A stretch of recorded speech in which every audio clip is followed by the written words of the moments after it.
गोली की आवाज। एक राजा जमीन पर गिरता है और अपने ही बेटे से, अपने वारिस से उसकी आंखों में देखकर पूछता है, ये तुमने क्या किया? ये किसी फिल्म की कहानी नहीं है, ये वो आखिरी शब्द थे नेपाल के राजा बीरेंद्र के, जो उन्होंने मरने से पहले अपने बेटे दीपेंद्र से कहे थे। एक ऐसी रात की कहानी जिसने एक हंसते खेलते शाही परिवार को खत्म कर दिया। एक ऐसी कहानी जिसका एक सिरा भारत के ग्वालियर राजघराने से भी जुड़ता है।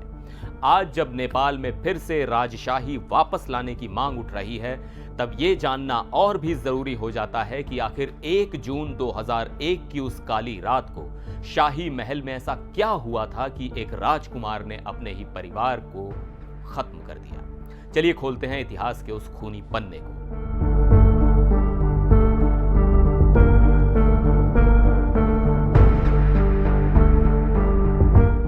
तो कहानी शुरू होती है साल 2001 से। नेपाल के राजा थे बीरेंद्र वीर विक्रम शाहदेव। हार्वर्ड यूनिवर्सिटी से पढ़े हुए, दार्जिलिंग के स्कूल में पढ़े, एक मॉडर्न सोच वाले राजा। नेपाल की जनता उन्हें बहुत प्यार करती थी। उनके डेवलपमेंट के काम और सोशल रिफॉर्म्स की वजह से वो लोगों के दिलों पर राज करते थे। 1970 में उनकी शादी हुई रानी ऐश्वर्य राज्य लक्ष्मी देवी शाह से। बहुत ही शानदार शादी थी। इनके 3 बच्चे थे, क्राउन प्रिंस यानी युवराज दीपेंद्र, राजकुमारी श्रुति और राजकुमार निरंजन। सब कुछ बिल्कुल परफेक्ट लग रहा था। एक खुशहाल शाही परिवार जिसे जनता का भरपूर प्यार मिल रहा था।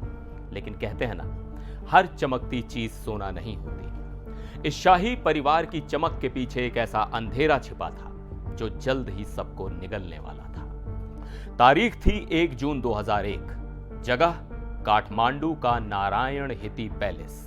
महल में शाही परिवार की एक प्राइवेट पार्टी चल रही थी। माहौल खुशनुमा था। युवराज दीपेंद्र, जिनकी उम्र उस वक्त 29 साल थी, पार्टी में मेहमानों को ड्रिंक सर्व कर रहे थे। सब कुछ नॉर्मल था। अचानक दीपेंद्र पार्टी से चले जाते हैं। कुछ देर बाद लौटते हैं तो सब उन्हें देखकर चौंक जाते हैं। उन्होंने कमांडो वाली ड्रेस पहनी हुई थी और उनके हाथ में 2 असॉल्ट राइफल थी। उस पार्टी में मौजूद दीपेंद्र के चाचा रवि शमशेर राणा ने बाद में टाइम मैगजीन को बताया कि दीपेंद्र ने सीधे अपने पिता राजा बीरेंद्र की तरफ देखा, कुछ नहीं कहा और बस ट्रिगर दबा दिया। राजा बीरेंद्र को गोली लगी। वो कुछ सेकंड तक खड़े रहे, फिर धीरे धीरे जमीन पर बैठ गए और तब उनके मुंह से वो आखिरी शब्द निकले, के गर्दे को, यानी ये तुमने क्या किया। लेकिन दीपेंद्र का गुस्सा यहीं शांत नहीं हुआ। वो एक के बाद एक गोलियां बरसाते रहे। उन्होंने अपनी मां रानी ऐश्वर्य, अपनी बहन राजकुमारी श्रुति और अपने भाई राजकुमार निरंजन और 5 दूसरे रिश्तेदारों को भी बेरहमी से मार डाला। पूरे शाही महल में लाशें बिछ गई और इसके बाद दीपेंद्र को भी सिर में गोली लगी हुई मिली। माना जाता है कि उन्होंने खुद को गोली मार ली थी। लेकिन कहानी में ट्विस्ट तो अब आता है।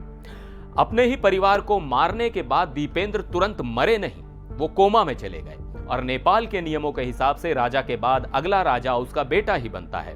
तो दीपेंद्र को कोमा में ही नेपाल का नया राजा घोषित कर दिया गया। सोचिए, जो शख्स अपने परिवार का हत्यारा था, वो 3 दिन तक कोमा में नेपाल का राजा बना रहा। 4 जून को उसकी भी मौत हो गई। इसके बाद राजा बीरेंद्र के भाई ज्ञानेंद्र नेपाल के नए और आखिरी राजा बने। अब सबसे बड़ा सवाल, आखिर दीपेंद्र ने ऐसा किया क्यों? एक पढ़ा लिखा राजकुमार जो अगला राजा बनने वाला था, वो इतना बड़ा राक्षस कैसे बन गया? सरकारी जांच में तो दीपेंद्र को ही दोषी पाया गया, लेकिन वजह के तौर पर एक थ्योरी है जो सबसे ज्यादा मानी जाती है और इस थ्योरी का कनेक्शन है भारत के ग्वालियर से। यह थ्योरी जुड़ी है एक लड़की से जिसका नाम था देवयानी राणा। देवयानी नेपाल के एक बड़े पॉलिटिशियन पशुपति शमशेर जंग बहादुर राणा की बेटी थी, लेकिन उनकी मां थी उषा राजे सिंधिया। जी हां, ग्वालियर का सिंधिया राजघराना। इस रिश्ते से स्वर्गीय माधवराव सिंधिया और वसुंधरा राजे सिंधिया देवयानी के मामा और मौसी हुए। दीपेंद्र और देवयानी की मुलाकात ब्रिटेन में हुई थी और दोनों एक दूसरे से प्यार करते थे, शादी करना चाहते थे। लेकिन इस रिश्ते से शाही परिवार, खासकर रानी ऐश्वर्या, बिल्कुल खुश नहीं थी। वो चाहती थी कि दीपेंद्र की शादी किसी और राजघराने की लड़की से हो। इस बात को लेकर दीपेंद्र और उनकी मां में अक्सर झगड़ा होता था। कहते हैं कि देवयानी के परिवार को भी यह रिश्ता कुछ खास पसंद नहीं था। रिपोर्ट्स के मुताबिक उनका मानना था कि वो नेपाल के शाही परिवार से ज्यादा अमीर थे और अगर देवयानी की शादी दीपेंद्र से हुई तो उन्हें अपना लाइफस्टाइल डाउनग्रेड करना पड़ेगा। परिवार के इसी विरोध ने दीपेंद्र को अंदर से तोड़ दिया था। कहा जाता है कि 1 जून की उस रात भी पार्टी में उनका किसी मेहमान से झगड़ा हुआ था। वो नशे में थे और इसी गुस्से में उन्होंने फ्रस्ट्रेशन में इतना बड़ा और खौफनाक कदम उठा लिया। इस हत्याकांड ने नेपाल को हमेशा के लिए बदल दिया। लोगों का राजशाही पर से भरोसा उठ गया।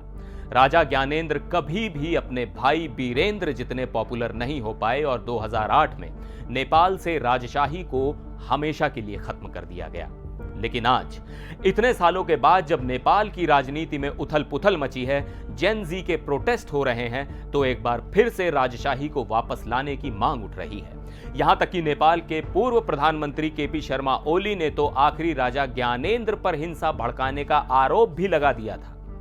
तो ये थी नेपाल के शाही हत्याकांड की वो कहानी जिसने एक देश का भविष्य बदल दिया। एक प्यार की कहानी जिसका अंत इतना खूनी होगा किसी ने नहीं सोचा था। आप क्या सोचते हैं? क्या सिर्फ एक लड़की से शादी ना कर पाने का गुस्सा इतना ज्यादा हो सकता है कि कोई अपने पूरे परिवार को मार डाले? या आपको लगता है कि इस हत्याकांड के पीछे कोई और गहरी साजिश थी? अपनी राय नीचे कमेंट्स में जरूर बताइएगा। मिलते हैं अगले वीडियो में, तब तक के लिए नमस्कार।